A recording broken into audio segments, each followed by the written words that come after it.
ఏలూరులో 2019 ఎన్నిక ఆ రోజున వైసీపీ అండగా ఉంటామని చెప్పి బీసీలు డిక్లరేషన్ ఇచ్చి దాంట్లో ఏ ఒక్కటి కూడా నిలబెట్టుకోకుండా అందరూ నమ్మి ట్రెడిషనల్ టీడీపీ పార్టీని నమ్మి చాలా మంది వైసీపీకి వెళ్ళడం వల్ల వచ్చి రాగానే ఎవరైతే వెన్నంటే ఉన్నారో వారినే దెబ్బకొట్టాడు.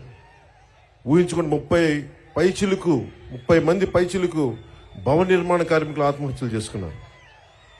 అందరికీ చెందాల్సిన ఇసుక, ఒడ్డెరు కులాలు వీళ్ళందరికీ చెందాల్సినవి కాంట్రాక్టులు కానీ, ఇసుక రీచులు కానీ, క్వారీలు కానీ ఇవన్నీ ఒక కంపెనీ కట్టబెట్టేశారు. మన వైఎస్ జగన్ చేసిన దాంట్లో ముఖ్యంగా వైసీపీ ప్రతిపక్ష నేతగా ఉన్నప్పుడు బీసీల గర్జన పేరు మీద ఏలూరులో ప్రత్యేకమైన సభ నిర్వహించి చాలా హామీలు ఇచ్చారు.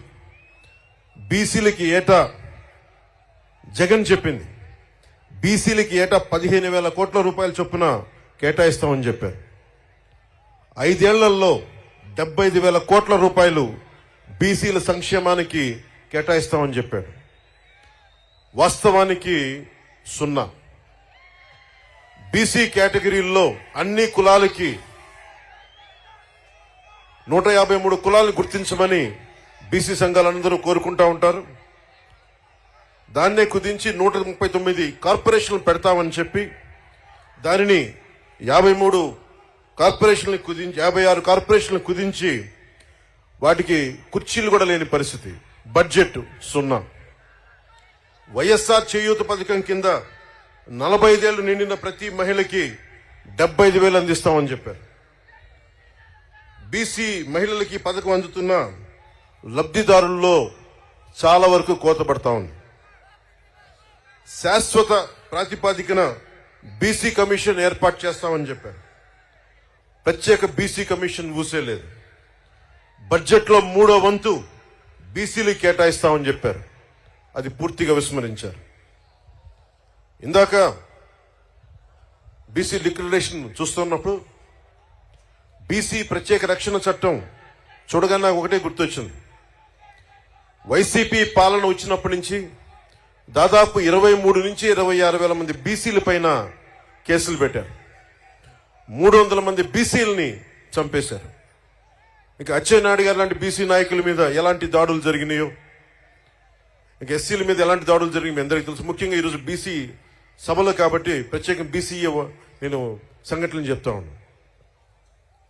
ఇందాక సోదరులు లోకేష్ గారు చెప్తున్నట్టుగా గుంటూరు జిల్లాలో జరిగిన సంఘటన, పాపం అమర్నాథ్ గౌడ్ అక్కని ఏడిపిస్తా ఉంటే అడ్డుకున్నందుకు వైసీపీ నాయకులు చెరుకు తోటలోకి తీసుకెళ్లి పెట్రోల్ అంటించి చంపేశారు. చాలా హృదయం కలిచివేస్తుంది. పట్టించుకునే వాళ్ళు లేరు, మాట్లాడేవాళ్ళు లేరు. వైసీపీలో ఉన్న బీసీ నాయకులు కూడా మీరు కూడా ఒకసారి పునరాలోచించుకోవాలి. గుడ్డిగా గనుక వైసీపీ నాయకులు వెనకేసుకొస్తే కులానికి కూడా ద్రోహం చేసిన వాళ్ళు అవుతారు. ఒకసారి ఆలోచించుకోండి. అలాగే 23 నుంచి 26 వేల మంది బీసీ యువత బీసీ ప్రజల్ని కేసులు పెట్టారు. ఇదివరకు ఎస్సీ పరిరక్షణ చట్టం ఎలా ఉంది, ఎస్సీ ఎస్టీ అట్రాసిటీ యాక్ట్ ఎలా ఉందో, ఈ రోజున వైసీపీ పాలనలో బీసీలకు కూడా ప్రత్యేక రక్షణ చట్టం అవసరమైంది. అది చెప్పగానే మొట్టమొదట బీసీ రక్షణకి చాలా అవసరం అని చెప్పి మనస్ఫూర్తిగా నా మద్దతు తెలిపాను వీటన్నిటికీ. ఈ రోజున జనసేన సంబంధించినంత వరకు బీసీలకి సంబంధించి నేను రామ్ మనోహర్ లోహియా గారి సిద్ధాంతాలకి ఆకర్షితునైన వాడిని. బీసీలకి సాధికారత ఉండాలి, ఇవన్నీ ఆలోచించేవాడిని. బీసీలకి మిగతా కులాలకి ఐక్యత ఉండాలి. కేవలం సంఖ్యాబలం ఉన్న బీసీ కులాలే కాదు, అల్పసంఖ్యాక బలం ఉన్న బీసీ కులాలకు కూడా ఎక్కువ అభివృద్ధి రావాలి. బీసీ కులాలన్నిటికీ ఎంతసేపు యాచించే స్థాయి నుంచి శాసించే స్థాయిలో బీసీ కులాలు ఉండాలి మనస్ఫూర్తిగా ఆకాంక్షించేవాడిని, కోరుకునేవాడిని. బీసీ కులాలు భారతదేశపు సంస్కృతికి సాంప్రదాయాలకి వెన్నెముక. బీసీ కులాలు లేని సమాజం, బీసీ కులాలు లేని భారతదేశం మనం ఊహించుకోలేం. భారతదేశం సంస్కృతి సాంప్రదాయాలని కాపాడుతుంది మెజారిటీ బీసీ కులాలే కాపాడుతూ ఉన్నాయి. అలాంటి బీసీ కులాలు చేతి వృత్తుల్ని కానీ, ముఖ్యంగా దేవాలయాల్లో మనకి ఆచార వ్యవహారాల్లో బీసీ కులాల తాలూకు వృత్తి నైపుణ్యాన్ని, చేతి కళల్ని ముఖ్యంగా దేవాలయాలు కార్యక్రమాలకు అనుసంధానం చేయాలి.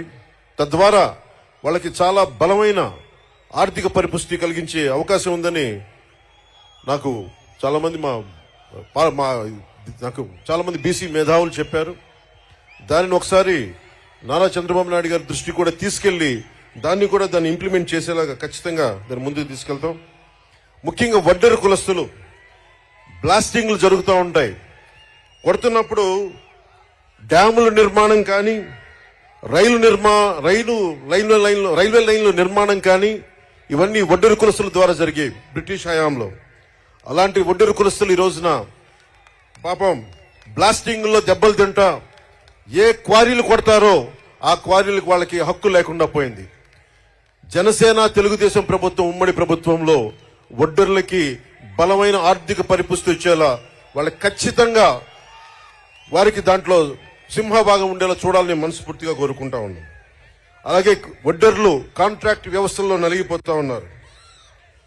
వడ్డెర్లు మనకి ముఖ్యంగా ఈ క్వారీ మైనింగ్లో చనిపోతే కాంట్రాక్టులు మట్టి ఖర్చులు తప్ప ఇంక దేనికి అండగా నిలబడే పరిస్థితులు లేదు. నేనే స్వయాన కర్నూలులో ఈ పరిస్థితిని చూశాను. అలాగే యువతరం బీసీ యువతలో కుల వృత్తుల మీద ఆధారపడలేని పరిస్థితి ఉంది. ప్రత్యామ్నాయ అవకాశాలు కావాలి.